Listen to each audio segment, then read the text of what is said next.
blended learning and new age technologies. It mostly focuses on upgrading of infrastructure, mental preparedness of the learner and the learner upskills.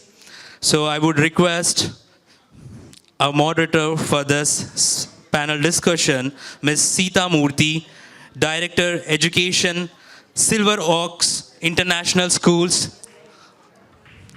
Could you please give a huge round of applause to Ms. Sita Murthy. Then Ms. Krutika Vasi Reddy, Deputy Director and Vice Chairperson of SLATE, the schools. Can we hear a huge round of applause for our guest? Then also Ms. Rachna Sharma, Principal, Silver Oaks International School, Oakdale Campus. Then Ms. Aishwarya Chakilam, OSD, IBD, Testwaries. Can we hear a huge round of applause for our speaker? Then Mr. George Warke, Chief Academic Training and Monitoring Officer. Yes, we can hear that. Cheers. And also Mr. D. Nageshwar Rao, Principal of Sangamitra School. Everyone, sitting behind you there, I thought I need to start the session by giving a big round of applause to all of you. To assimilate so much of information in such a short time, since about 3 o'clock or 4 o'clock that you've been here, it means your gigabytes are so high that you're able to patiently sit. And I was sitting behind all of you. You were so patient, none of you were restless.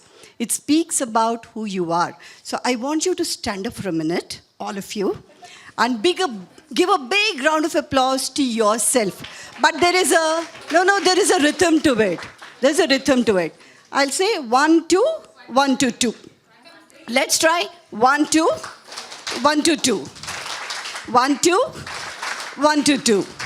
And now give yourself a big round, a pat on your back.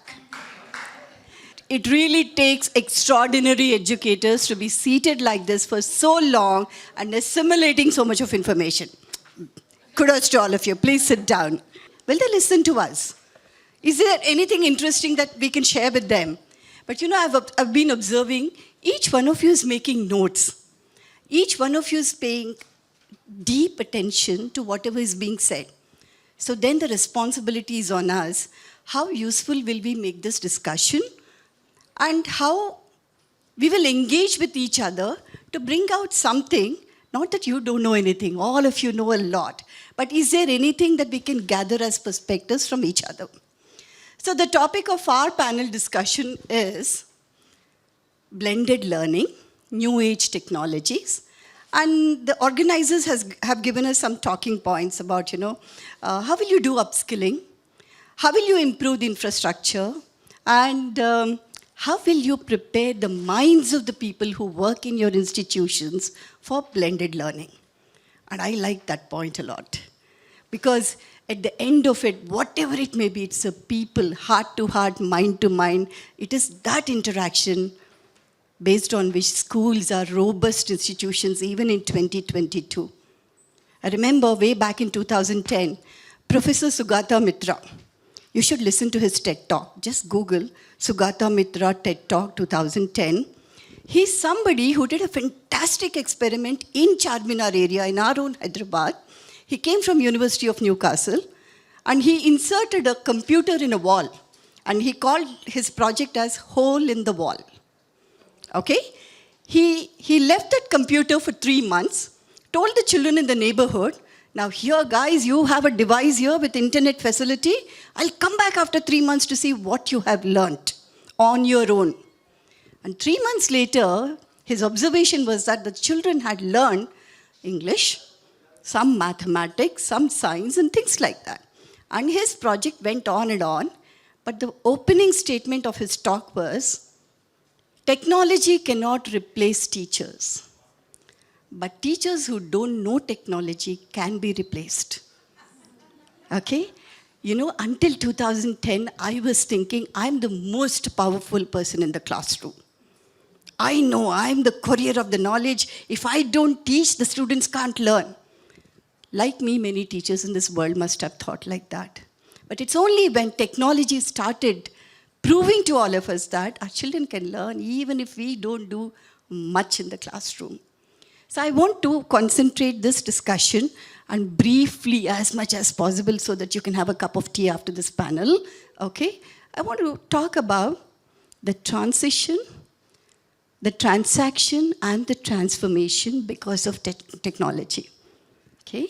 When in the earlier panel, Madam was talking about Macaulay, I remembered one thing that, way back in India, education was not about passing examination. It was about transforming lives.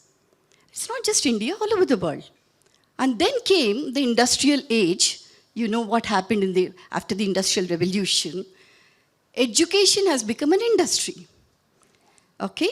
And since globalization happened in India, schools have become coaching factories. All right? So it is not your fault or my fault that we are concentrating on couriering the content in the classroom and coaching the student for an examination. It's a systemic fault. Okay? But who says that just because the system is like that, we can't do anything?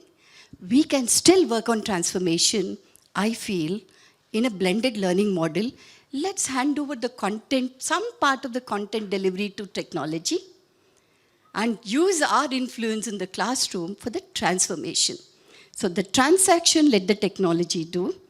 The transformation, let us do, because when we connect with children, eye contact that we make and the relationship that we make with them, I think that is the one that transforms a student, that I'm important.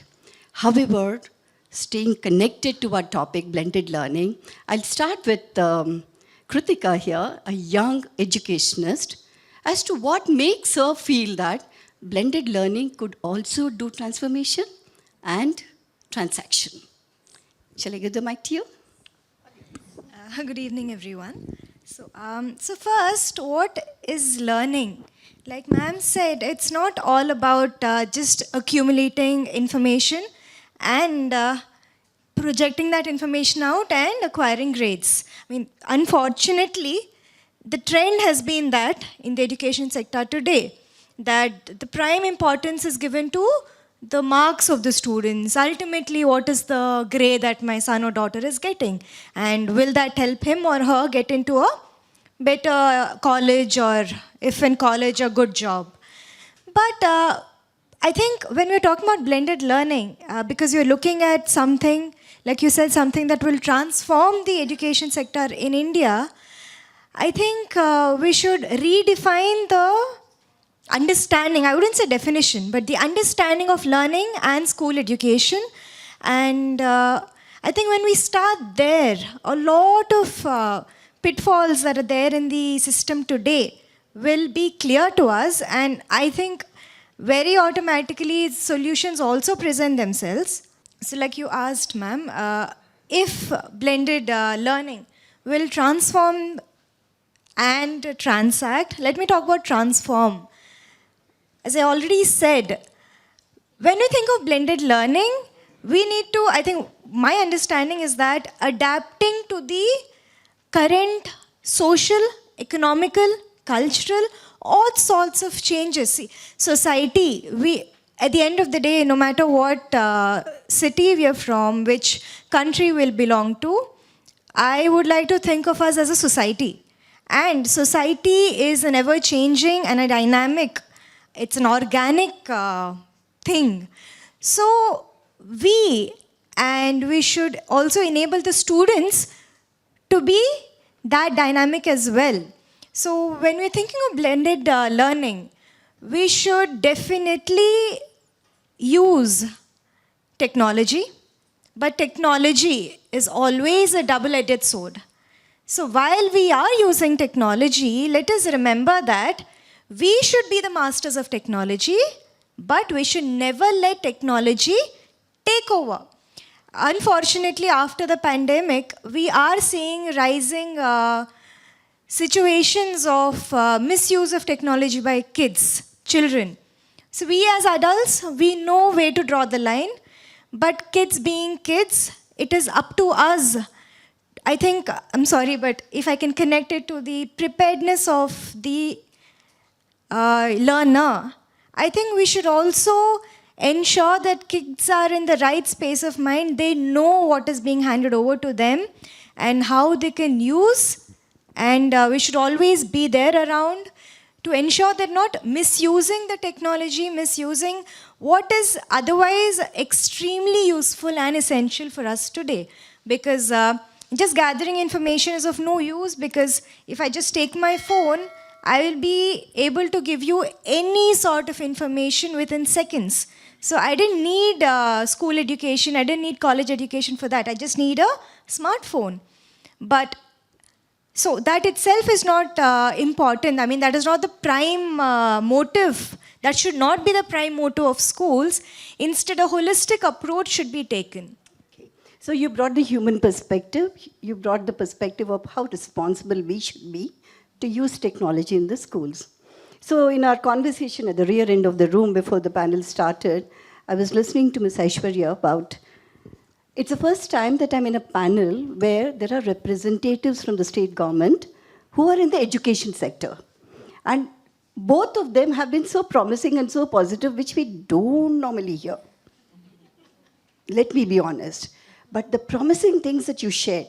So Aishwarya, I would like to hear from you about how are you building this potential in the field of education, in a government sector, and still talking very positively about the whole thing. So thanks for your question. I don't know why you get a sense of, the non-promising part of it, but I hope... It's a media. It's the media. It's always the media. Public sector is always the media. But I can definitely tell you that wherever in the world, right, public sector, private sector, a student is a student. Absolutely. And a teacher is a teacher. So no matter what background we come from, what we study, no matter what we're intended at learning or doing, the motive of the teacher is to enable the child to learn something, and for the child is to, come out in flying colors from the school, wherever, right?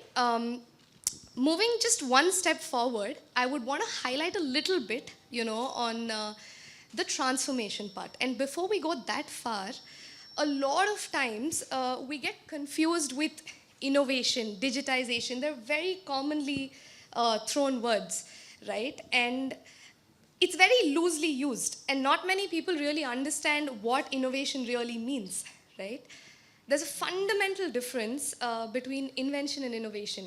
And I would want all of your attention just for, a bit on this point, that every time we talk about invention, we're actually building something new, which has not been discovered on the planet yet, right? Like, the computer came in, much, much earlier, and that was invention. Now, how you use a piece of technology with human resources to create and enable change is innovation. So how you use that computer and how you want to go ahead and use it and, probably deliver different kinds of tech along with it is innovation. We go one step forward, we go into transforming all the content into a digital format, which is digitization, right? So this is the fundamental difference. So every time when we say we want to deploy something, we want to invent something, it's actually not invention. It is the capacity of the human beings to use what is existing already in the system to make sure you're giving change to some sector. Now here we're discussing education, here we're discussing schools, here we're discussing colleges. So I would say that it is for the teachers, the management, everybody to collaboratively sit down to see where are the gaps and where is it that you can actually innovate so that the content goes across to them in the right format.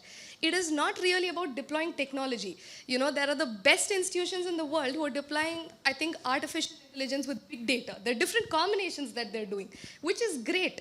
But what is the end result of it and how you're able to put it across to the students, and in turn what they're doing with it is a huge gap which is being missed out.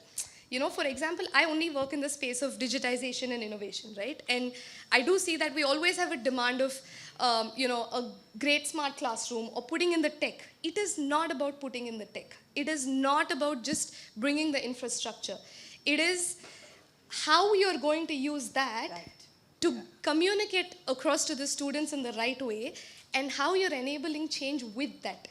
Because the transformation is very generational.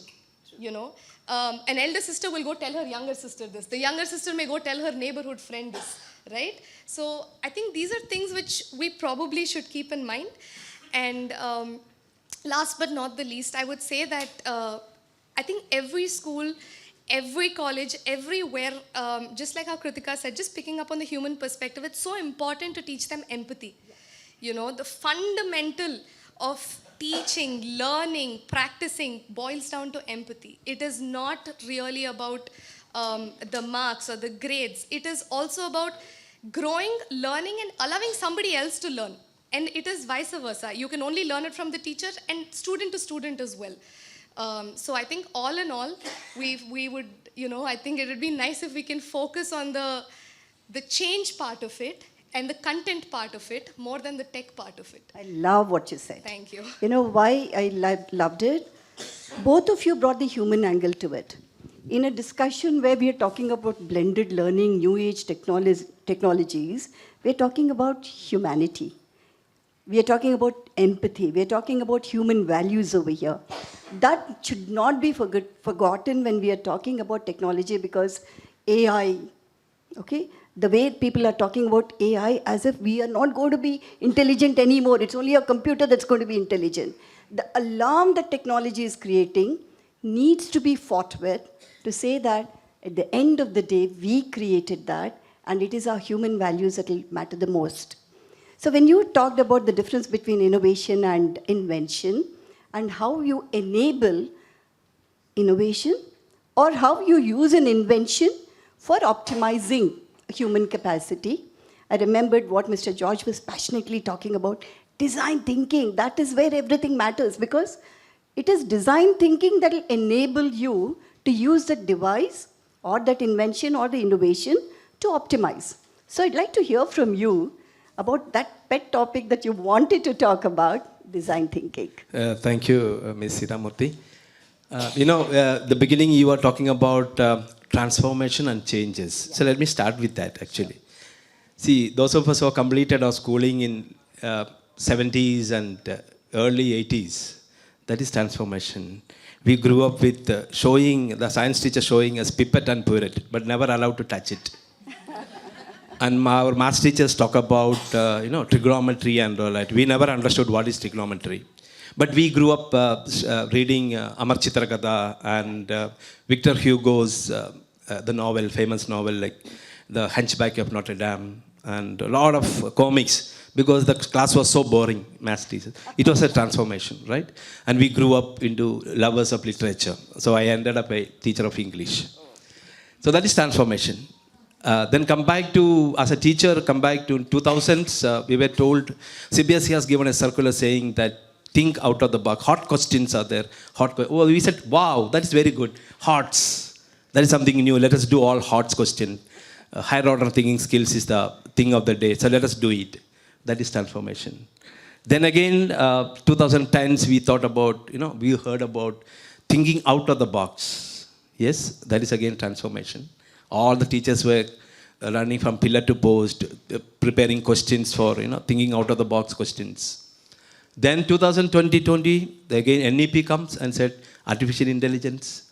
Design thinking. Then we said, wow, double wow. Design thinking, what is that? When I heard about design thinking the first time, I'm just thinking, it's a work of all engineers and designers, right? When we really got into that, what is design thinking? It is, again, new wine in an old bottle. That's it. Thinking out of the box. Hot questions. Enable the children, give them a lot of questions, make them think beyond the classrooms, get them connect with the real life experiences. That is design thinking. Then again, the new word is the simulation-based learning. I think our the earlier panel was talking about simulation-based learning.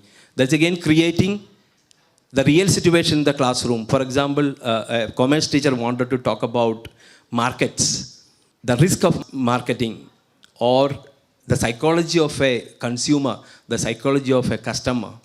She creates a real-time market in the classroom. That is again simulation. For some of the my friends learned driving at the age of 40.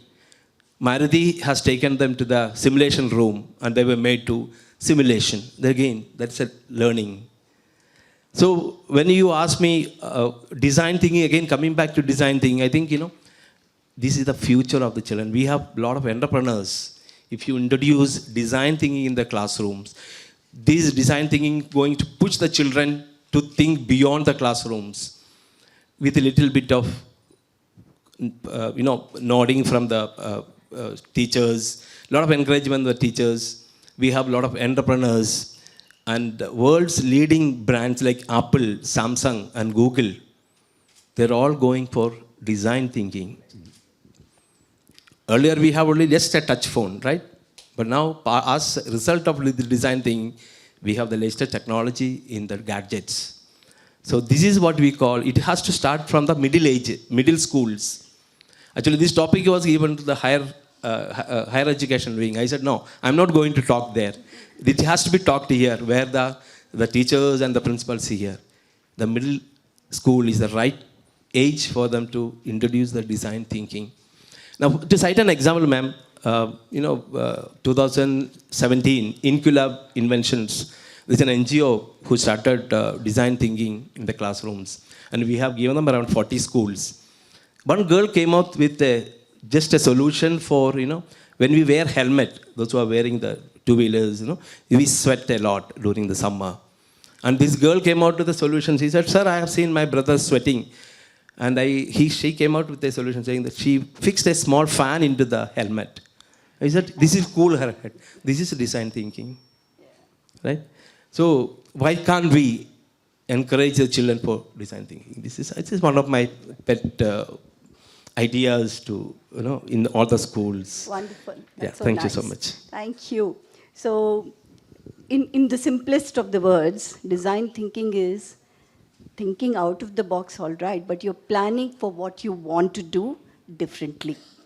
Everyone sitting here is a designer, because when you go into a school or into a class, you're designing, what is it that I want to communicate? How do I want to teach it? How do I know that they've learnt it? How will I make them think? Everything is design thinking. Somebody was describing the NEP lesson planner format. That's design thinking. And you can tweak it the way you want. You don't have to follow a format, because I always say one thing, that there is a system, there are rules. Okay? But when you want to say when you want to do something good, no rules and systems need to be followed, because in Hindi we say neki or puch puch. It means when you want to do something good, you don't have to ask anybody. So designing also comes from the thought that you need to be creative. You need to have the courage of conviction that I can do something differently. So I'll now go to Rachna. Rachna, about blended learning. How do we prepare the people who will use this blended learning mode for both transaction and transformation? Okay, thank you for the question, ma'am. So we're talking about blended learning. So first I'd like to explain a little as to what I understand about blended learning. Blended learning is human interaction, learning with human interaction, something that we are all familiar with, we do it all the time. And the computer, using technology to be able to learn. Bringing a blend between those two is blended learning. Now, how do we bring the blend between the two is what lies in our hands. That's where our design thinking comes into being. What is it that we want them to learn in the classroom? What is it that we can give it away to them to read at home? What is it that they can do with the conversation between few other students? Or what is it that we can give it for them for researching at home independently and coming back is where the entire gamut, entire game of the teacher lies. That's where her planning, her design thinking, and her blending comes into being. Now, as teachers, when we start looking at it, we talk a lot about flipped classrooms. We talk about how we can have flipped classroom where they can, they can read something and then they can come back to the school.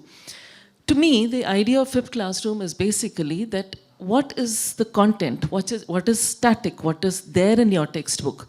Read it and come. Only when you read it and come, you will have questions. You will have something to want to ask somebody, something that you didn't understand, something that you understood very deeply, you want to contribute it to. All those things you come back to the class with. And when you come back to the class with, you have interaction with the teacher, you have interaction with the other people in your classrooms, and that's where you have your discussions and get your doubts cleared. So what we are doing through this entire process is that they are putting in their mind in reading. So that's one level of understanding that is happening. And then after that, or knowledge level, as somebody was talking about Bloom's taxonomy, and then after that, when you come and you start questioning and you start discussing and you have certain variations, certain pointers coming in from different people, you start assimilating all that has been learned, all that has been said, and you make a thought in your mind or an idea in your mind that this is what I have learned. Now imagine from there a teacher plans another part of it where she gives them further research or further thinking, and they do some kind of a project on their own and they come back. So through this entire process, there has been human interaction, there has been interaction with technology, and together we have been able to build a kind of a learning where different resources have been used by the teacher. For us to believe that we are the only people who will be able to teach, or we are only the people who are actually bringing something to the table for the student, that's not the case. That's not the case any longer. They can learn what they want to learn. The basic learning can be done independently on their own. Otherwise, a 2-year-old child wouldn't have been picking up a cell phone and playing games on their own. Because they don't need us for that. They don't need us for the basic. What they need us for is for that higher level, because we have evolved. Human race has evolved. We are no longer just consumers of content. We are evolving, and our role lies in making them evolve by making them think. And that's where all this entire thing comes into being, where we give them certain basic static stuff. They come back with questions, they come back with ideas which they could not connect to, or they connected very well to, or they could have some ideas about, and that's where we build it. And that's how the entire blended learning, if as independent teachers or as a group of teachers we can bring that to the classrooms, I think we are doing justice to this age of student who can do a basic learning on their own, and then they further move on to learn further from there. That's what I feel would Certainly, be able to. I think you elaborated it very well in terms of how this blended learning model can help in the transaction of the content, and yet it will transform because there's a meaningful engagement over there. It depends again on the teachers, how they plan, on the schools, how they create the infrastructure, how they prepare the mindsets of the people who do this entire transaction. And but earlier, Mr. George, when you were talking, I was thinking, when you said that is transformation from Amar Chitra Katha to something else, I somehow thought that's more transition. Because, if you remember, from one board to another board, from one system to another system, from CCE to now something else and something, this transition is something that is more disabling than enabling, to be honest. Only because the process is talked more than the purpose. And for me, in the NEP, the philosophy is more important than the process. But usually we talk more about the process than the philosophy. But I just thought I'll bring in that angle about, it's more transition. From one stage to the other stage, we're transitioning. And in all these transitions, how are we helping this generation that's working with us in their transformation? That's one question that I have in mind, but I'll bring it to you after I ask Mr. Nageshwara. Because it's a good question, ma'am. I think take your experience to the classroom, as simple as that. Yeah, true. Take your experience to the class. What we often do is, we talk in clouds and say, this is like this. Theoretical. Be more practical in the classrooms. True. Absolutely. I've been a very practical teacher, take it to the classrooms, see the transformation, what I experience. I always tell my teachers, whenever we meet them in the training, I say, talk about yourself, what are your struggles. That's it. I think that's going to be a good lesson, I think. Absolutely. It's a transition, and also I consider this as transformation as well. As a person, you are transformed. You are seen different generations of teachers teaching you, and how our generation now. Now, Madam was talking about flipped classrooms, right? Yeah. We have introduced flipped classroom in 2017 in our residential schools. Can you think that? First time, I think, in the history of public schools, in the government sector, we are the first one to introduce flipped methodology in our classrooms. Very and we have impressive. experimented with that. Must that say one. that. And all our principals and all our officers, we are all got trained, and we introduced that one. That is transformation and transition as well. Fantastic. Right? You talk about that in the classrooms. That's it. Yeah. Thank you. Good question. So, Mr. Nageshwara, I'd like to ask your opinion on all the three talking points of this topic: infrastructure, mindsets, upskilling. Where do you think we, as the heads of schools or people in the school, we need to focus more on? Namaste, all of you. Holistic education, I feel it is important. Many skills are not known to the children, right from parents to come to the school. Morning, when they get up, till they go to bed. So many things they have to learn. I think in 1960s, only Morocco, somebody might have seen that in YouTube. The teacher teaches in a particular place in Arabic language, right? All the blending, all kinds of topics, subjects, mathematics, science, English, social science, everything in a systematic way. That kind of learning is very, very important. I don't know how many of you have seen. I will try to explain in a brief manner.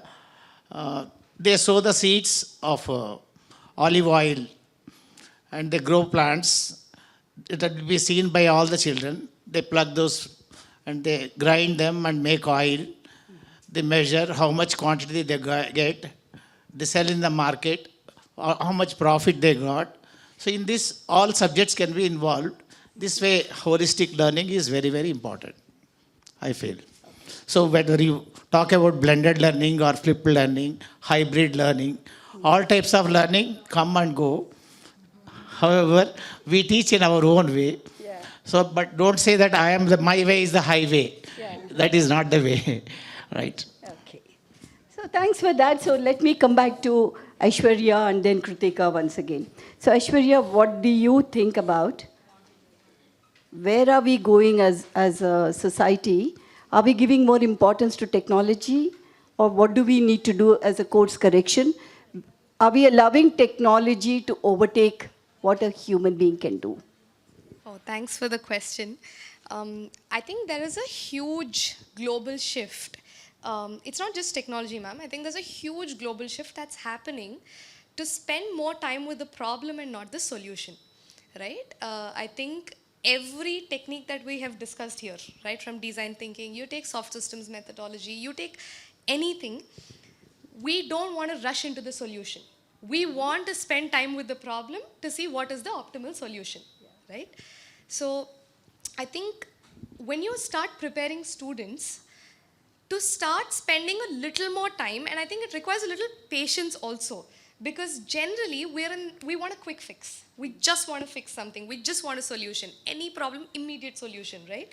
Now, where all these learning techniques are adding a difference is to persuade people to spend more time with the problem, to figure out, to empathize with the problem, to sit down, to have an optimal solution, lay down multiple optimal solutions, and figure out what is the best possible route, which also imbibes a lot of clarity of thought and a learning in the student.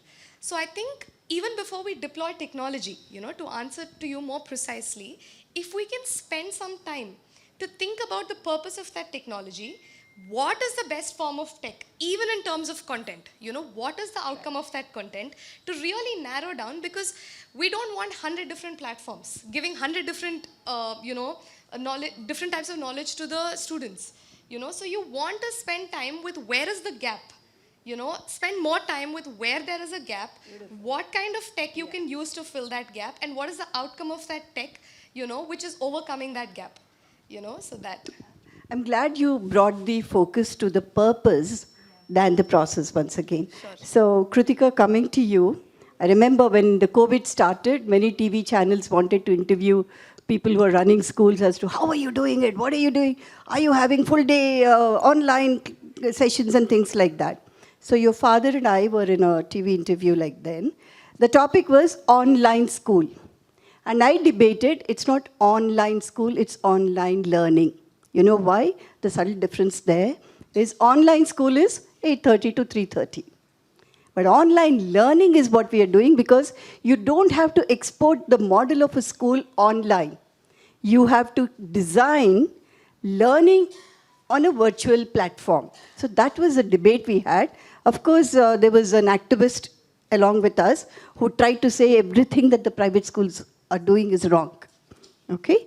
However, he's an activist. He'll make statements like that. But I'd like to hear from you about online school and online learning.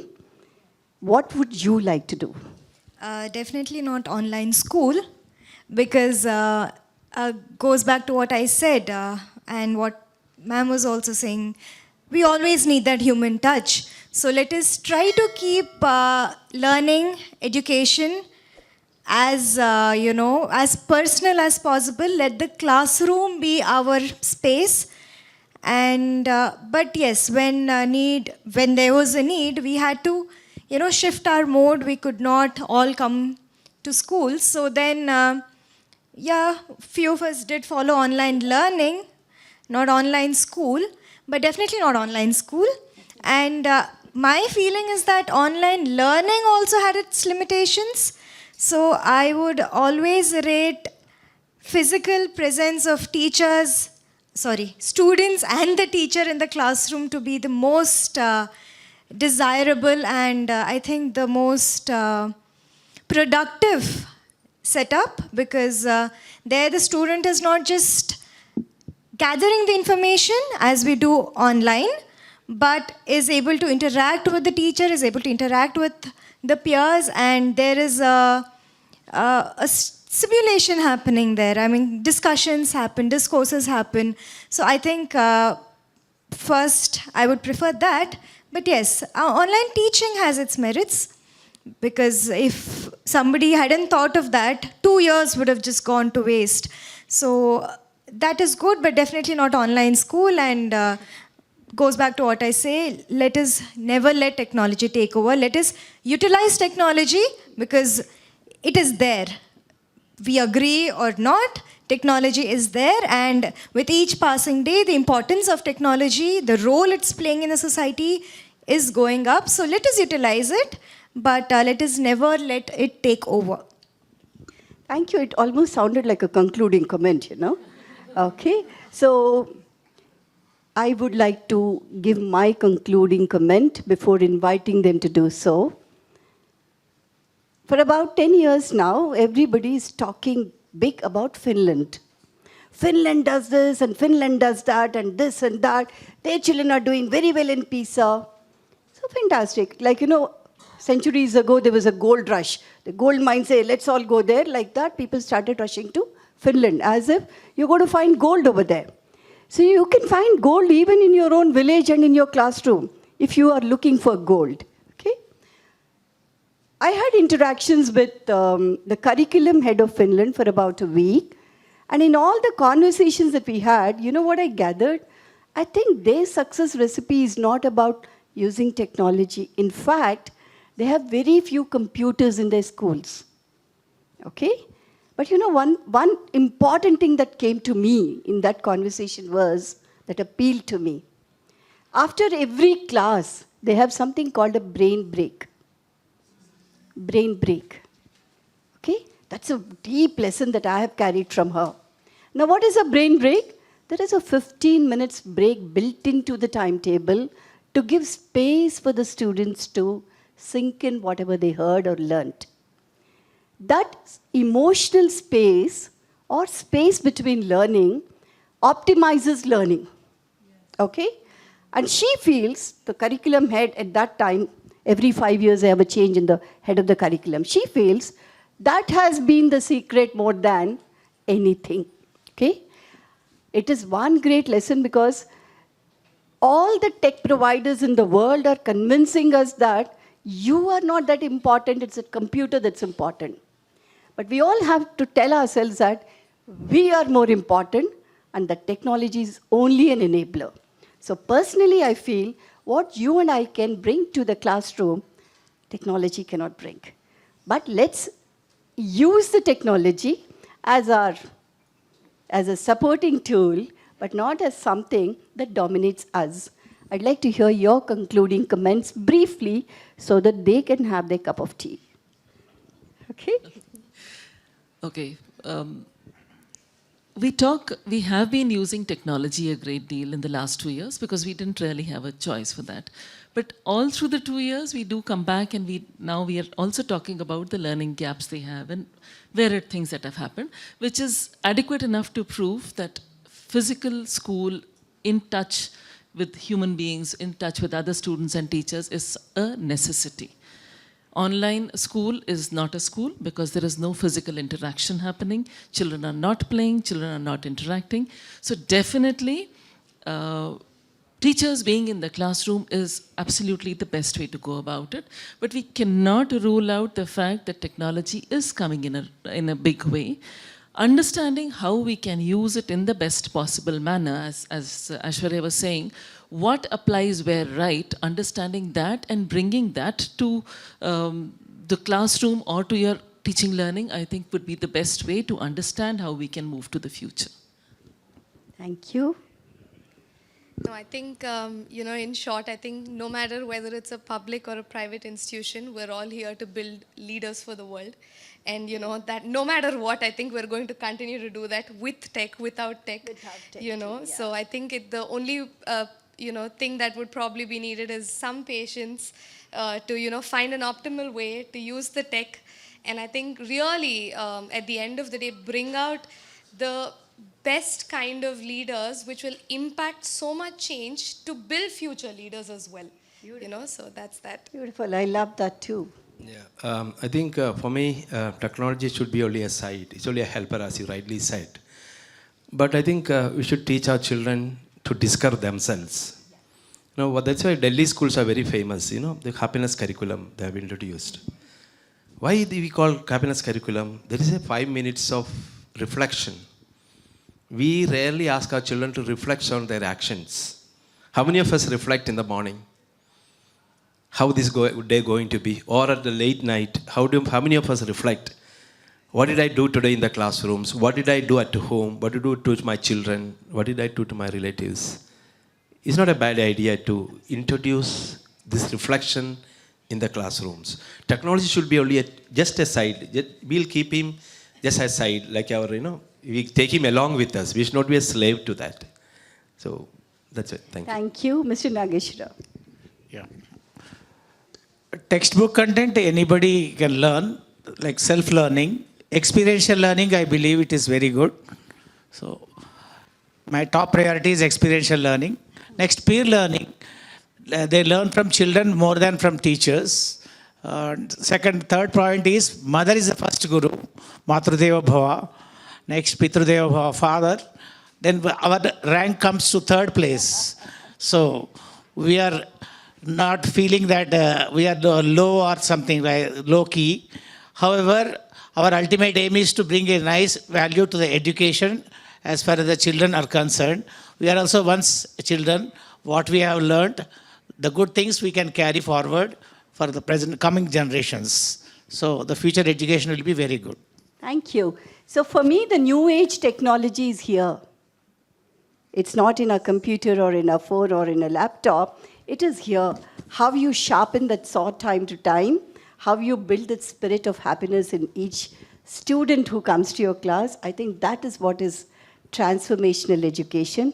And let's all make a difference to this world. I enjoyed talking to you and listening to you. I learned a lot of things. And I learned a lot of things from you because how patient you are. And how sincere you are in participating as an audience. So thank you very much, everybody. Thank you. Thank you so much. Hello. Ma'am, congratulations. That was really intriguing session. I must say that usually it is an uphill task for the last moderator as well as the speakers, to keep that spirit from the beginning till the ending of this session. I must sincerely say that it really went through. So congratulations, all of you. And now I request our guest, Dr. Sri Kantaswamy, consultant and expert NAC, to please give away mementos to our speakers. If you could, can we hear a huge round of applause for our guest and also for our speakers? So first we'll go with Ms. Sita Murthy, Director of Education, Silver Oaks International Schools. Can we hear a huge round of applause, ladies and gentlemen? Can we hear you? And to Ms. Krutika Vasi Reddy, Deputy Director and Vice Chairperson of Slate, these schools. Then Ms. Rachana Sharma, Principal of Silver Oaks International School, Oakdale Campus. Then to Mr. George Warke, Chief Academic and Training Monitoring Officer. Ms. Aishwarya Chakilam, OSD, IBD, Tessuris. And to Shri D. Nageshwar Rao, Principal, Sangamitra School. Can we hear once again for all of them, ladies and gentlemen, our speakers for the day? Yes.